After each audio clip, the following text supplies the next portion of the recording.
Estamos aquí en un programa especial del sindicalismo, sus protagonistas y su historia.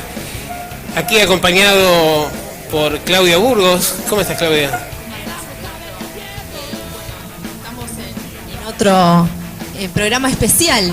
Estamos saliendo en vivo antes de tiempo, antes del lanzamiento que vamos a empezar el 6 de abril, pero viendo que hay tanta movilización, hay tanto, información para darle a la comunidad que decidimos nuevamente salir al aire hoy con un programa muy especial porque tenemos para contar. ¿Qué tenemos para contar, Alberto? Bueno, hoy se realizó el plenario del Movimiento de Acción Sindical Argentino en Ezeiza, en el predio de los Telefónicos.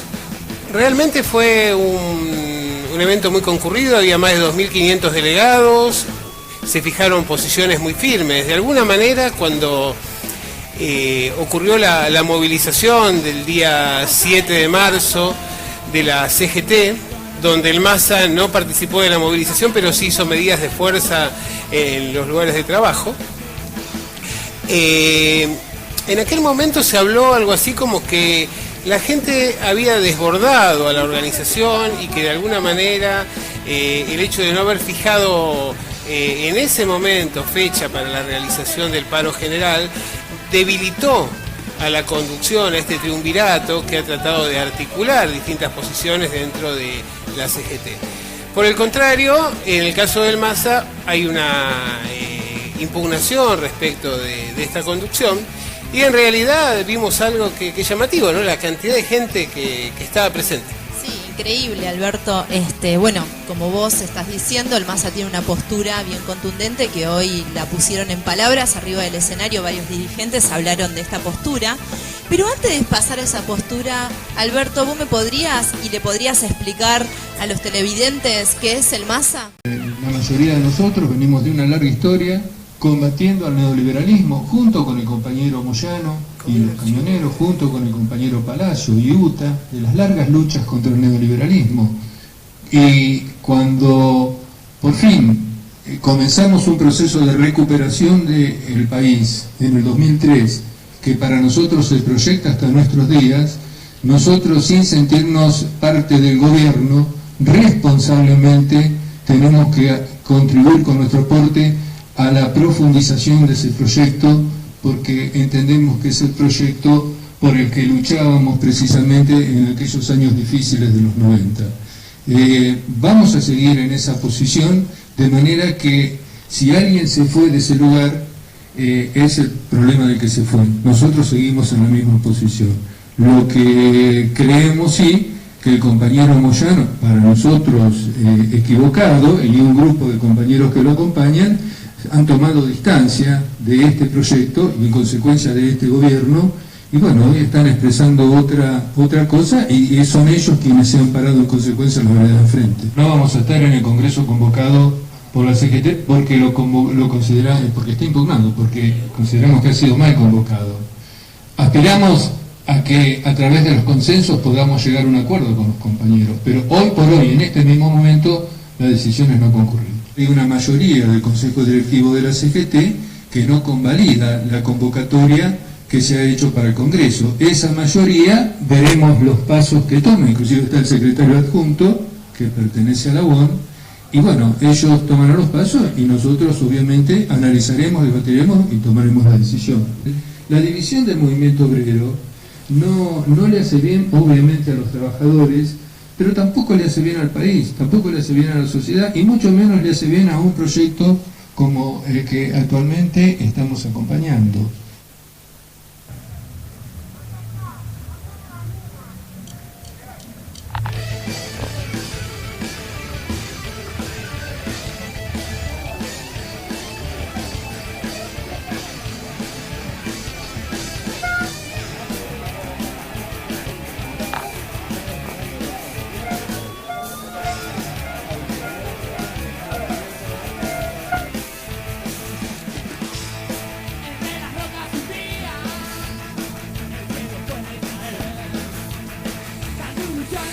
Bueno, ahí teníamos la conferencia de prensa de 2012, donde se crea el Movimiento de Acción Sindical, respondiendo a tu pregunta, ¿no? En realidad fue una iniciativa que planteó una ruptura al interior del espacio de la CGT, conducida en aquel entonces por Hugo Moyano, ya que había una disidencia respecto de las políticas que se implementaban, y este sector era un sector que planteaba una acción más programática respecto de el papel que debían jugar los sindicatos. Por eso, como se veía recién en el video, lo que se hacía era, por un lado, lamentar que se fragmentara el movimiento obrero, pero por el otro lado se planteaba también que no podía dejarse en manos de esa iniciativa que había llevado adelante Moyano, que en definitiva no era representativa. Y yo creo que esta es una de las cuestiones que afloró bastante seguido hoy en día, ¿no?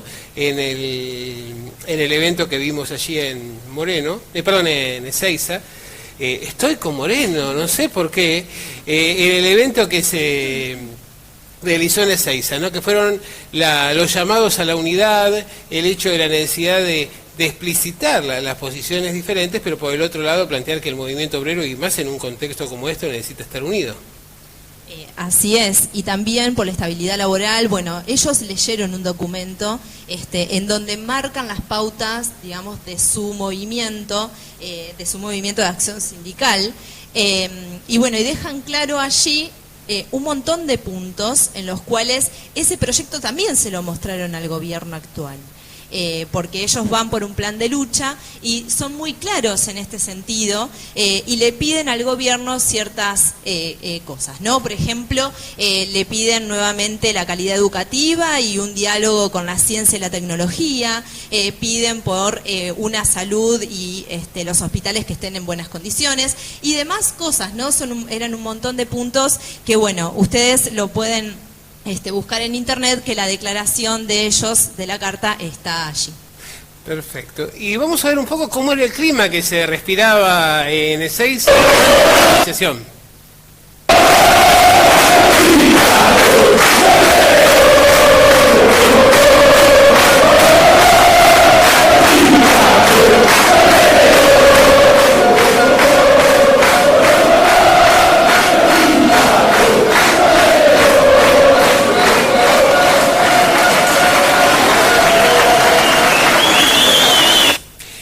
La verdad que fue realmente un evento muy entusiasta, y en ese contexto conviene también ir desarrollando un poco la historia del MASA antes de centrarnos puntualmente en lo que ocurrió hoy, ya que el año pasado, cuando al momento de formarse el triunvirato de la CGT, que trató de articular a esa fragmentación que se había dado en los últimos tiempos del kirchnerismo, el MASA tomó una posición diferenciada, ¿no? Porque efectivamente planteaban algunas cuestiones en aquel momento, algunos argumentos que fueron presentados nuevamente en la reunión de esta mañana. Así que si podemos ir a ver el próximo video, donde vemos aquel momento en el cual se plantea la disidencia respecto de la formación de un triunvirato. Hemos decidido no participar el próximo viernes 5 del plenario de secretarios generales, a los cuales hemos sido convocados, porque entendemos que no están dadas las condiciones en base a lo que el pensamiento que tenemos todos los sindicatos que conforman el Movimiento de Acción Sindical Argentino, y después del 5 seguiremos trabajando con la concepción y la idea de la visión que tenemos nosotros sobre el movimiento obrero y sobre la responsabilidad que tiene que tener una CGT realmente que sea unida para defender y no negociar los intereses de los trabajadores. Nosotros proponemos a Sergio Sacia de Unión Ferroviaria, que es nuestro candidato. Pero nosotros decimos que en la unidad del movimiento obrero hay una contradicción con los otros compañeros. Porque si hablamos de unidad tenemos que hablar de un consejo directivo y de un secretario general. Si no, estamos hablando de amontonamiento. Ya tuvimos experiencia de triunviratos, tuvimos experiencia, ¿y cuánto tiempo duraron? Y en realidad hoy debemos estar todos juntos y demostrarle a todos los trabajadores del país, que somos capaces de dejar los intereses personales y realmente abocarnos en serio en defensa del derecho de todos los trabajadores argentinos.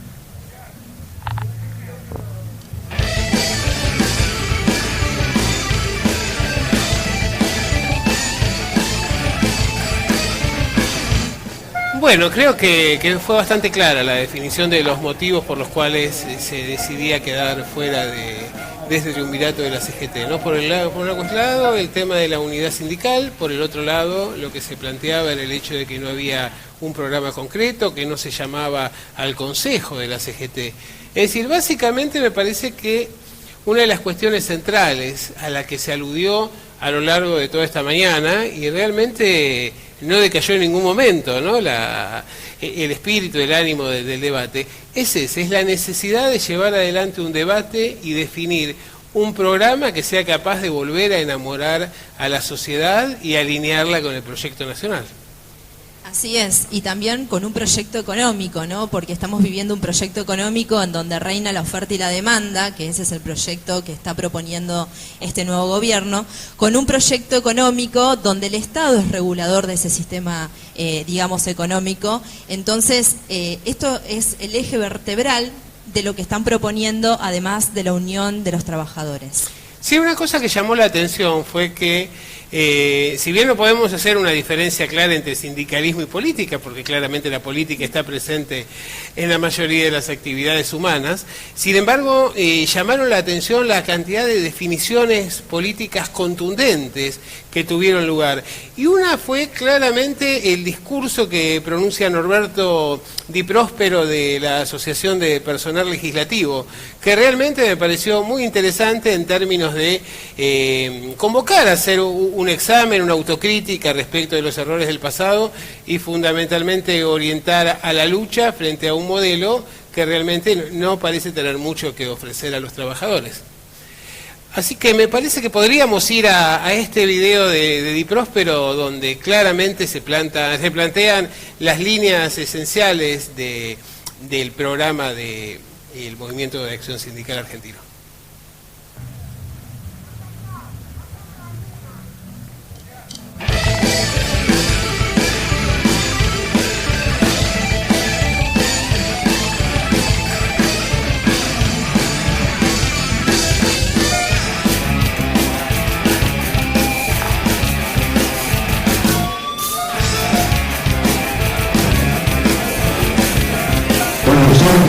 Resumió, y el Vasco de Bienvenida resumió claramente el espíritu de la creación del MASA de hace 5 años.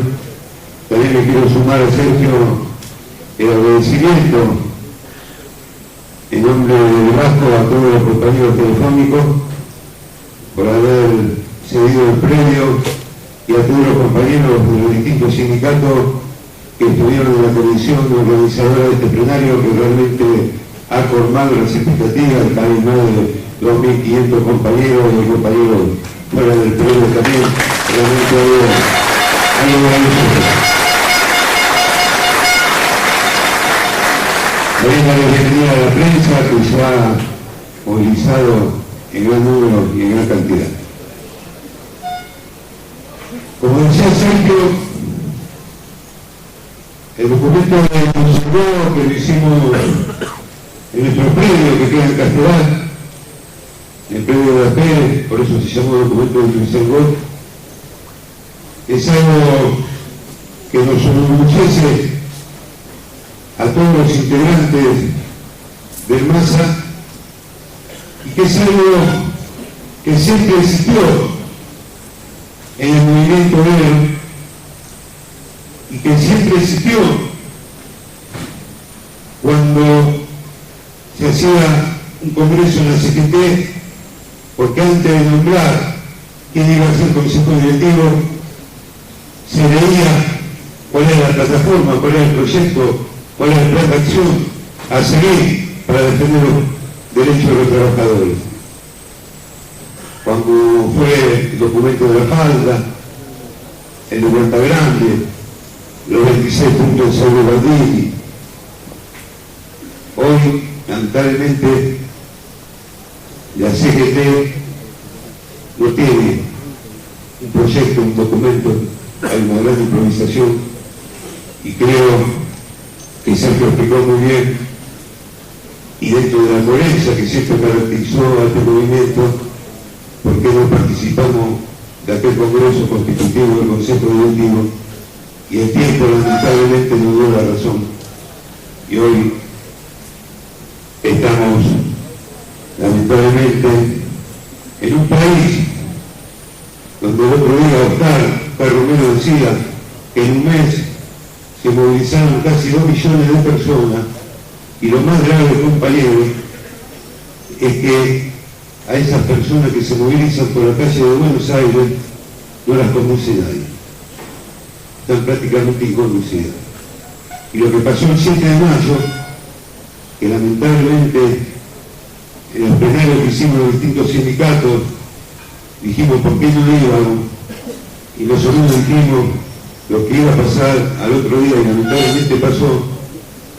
A nosotros nos entristeció mucho, porque nos salpica toda la clase dirigente, gremial. Hay una gran responsabilidad de toda la clase dirigente gremial para poder conducir la situación social actual de crisis y laboral de crisis que vive en Argentina, pero la que se viene, compañeros. Pero con la responsabilidad, la coherencia, la trayectoria y la credibilidad que tiene Massa y la entidad que tomó el Massa en los distintos medios, inclusive en el propio gobierno. Massa el año pasado fue convocado al Consejo del Salario, la primera vez que se convoca a una organización sin ser una central obrera. En Massa es considerado un movimiento donde hay no sindicatos importantes solamente, sino dirigentes con gran trayectoria, con coherencia y con gran responsabilidad. Son entendemos que hay una gran crisis desde el punto de vista del liderazgo, tanto sindical como político. Y cuando hablo de político, estoy hablando de peronismo. Nosotros entendemos que gran parte de la responsabilidad de lo que está pasando la tenemos también nosotros los peronistas. Primero, porque cuando perdimos las elecciones no hicimos el análisis. Es más, no quisimos analizar que habíamos perdido las elecciones. Muchos no quisieron analizar que habíamos perdido una elección. Y durante las elecciones, compañeros, por lo menos yo en mi sindicato, y sé que muchos otros compañeros en el sindicato, en plenarios, en reuniones, en actos, planteamos la necesidad de por qué había que votar al candidato oficialista. Porque no era una cuestión de candidato, no era una cuestión de cambio de gobierno, sino era una cuestión de cambio de modelo, era una cuestión de cambio de política del país. Yo entiendo, compañeros, que este gobierno no se está equivocando. Este gobierno está haciendo lo que vino a hacer. Y vino a hacer lo que se hizo en los años 90. Y si este gobierno no tiene un cambio de rumbo, y que los únicos que podemos y que estamos en condiciones y que lo hicimos históricamente en las peores épocas, inclusive con los militares, somos los trabajadores, realmente estamos en graves problemas. Pero para eso también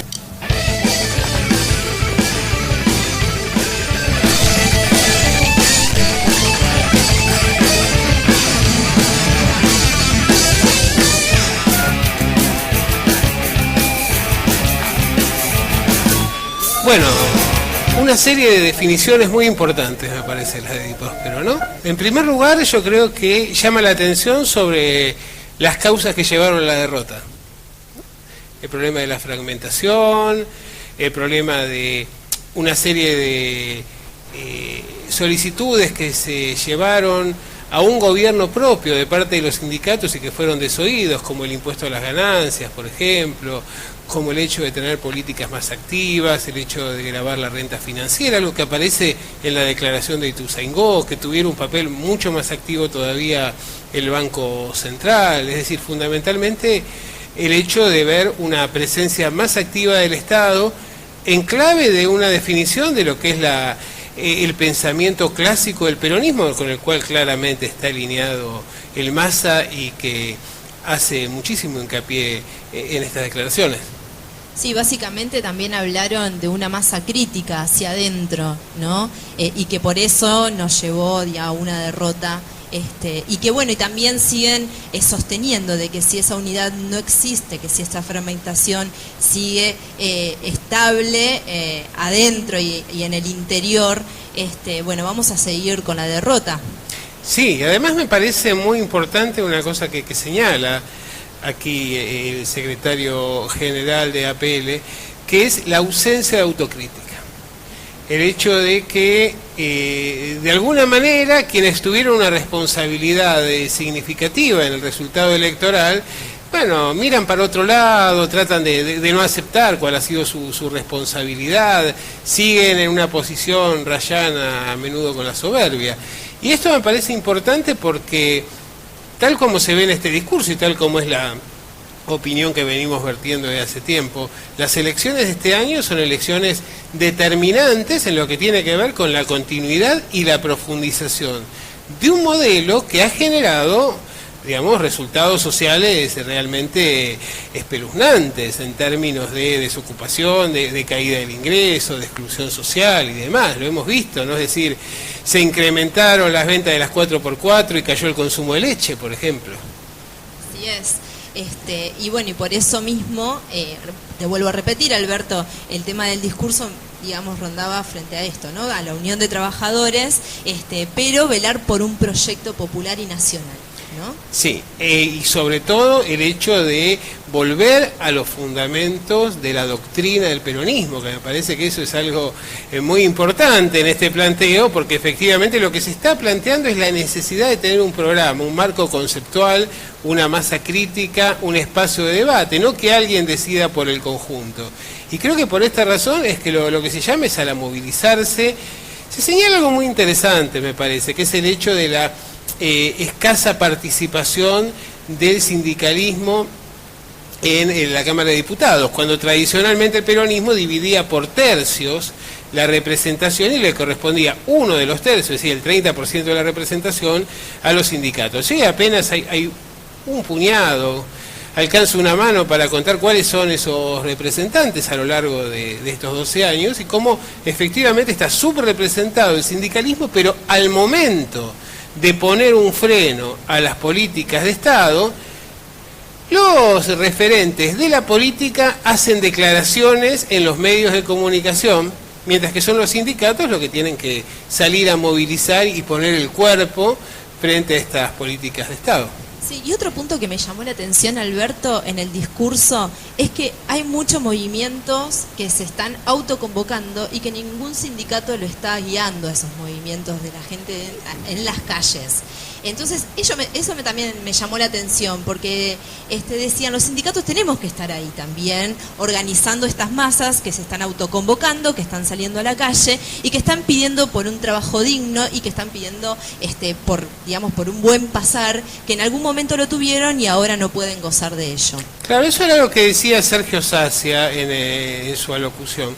Cuando él señalaba que el diputado Oscar Romero había llamado la atención sobre que en el mes de marzo se habían movilizado más de 2 millones de personas, marcando sus diferencias respecto del proyecto que impulsa el gobierno de Cambiemos, pero que se trataba de una movilización que no tenía conducción. Y que de alguna manera esa conducción vacante resulta problemático. Era lo que nosotros habíamos dicho también, que en realidad, si bien es importante el hecho de que haya una respuesta de parte de la sociedad frente a políticas que la perjudican o se siente perjudicada por esas políticas, el problema es la falta de articulación. Y esto quedó, la verdad, expresado de una manera bastante terminante cuando se produce la convocatoria de la CGT y ese triunvirato no estuvo en condiciones de fijar una fecha, lo cual tuvo que hacer varios días después, y después de un espectáculo que fue bastante bochornoso para lo que es la tradición sindical argentina, que fue prácticamente esta huida por parte de lo que fue el enfrentamiento o la celada de un pequeño grupo que no era siquiera representativo, pero claramente marcó algo que nosotros, y mucho menos a la dirigencia del MASA en este caso y la conducción sindical en general, le agrada, que es el hecho de ver ridiculizada a la conducción sindical. Sí, bueno, de hecho en ese acto después las masas que siguieron a la CGT y que fueron a ese acto y que, bueno, terminó de la manera más vergonzosa posible, dio que hablar. En las redes sociales se veía la manifestación de la gente que seguía a la CGT, que fue ese acto, y bueno, como que dio cierta y dejó bastante decepción y un gusto amargo, ¿no? Sí, porque sobre todo pensemos esto, ¿no? Es decir, circula en la sociedad quiénes han sido los responsables de esta celada sobre el triunvirato de la CGT, y vemos que en definitiva el hecho de la burla o la descalificación de la conducción sindical no es que va a beneficiar al pueblo, sino todo lo contrario. Es decir, fundamentalmente, si los sectores de la política no son capaces de tomar la conducción, tal vez por la fragmentación, por un recambio de liderazgos o lo que fuera, solo queda el sindicalismo para hacer frente a un proyecto, y el hecho de que dentro del propio campo popular se lleve adelante este proceso de ridiculización nos invita a preguntarnos de qué lado están esos sectores que se dicen formando parte del espacio popular, pero por el otro lado permanentemente actúan como quinta columna.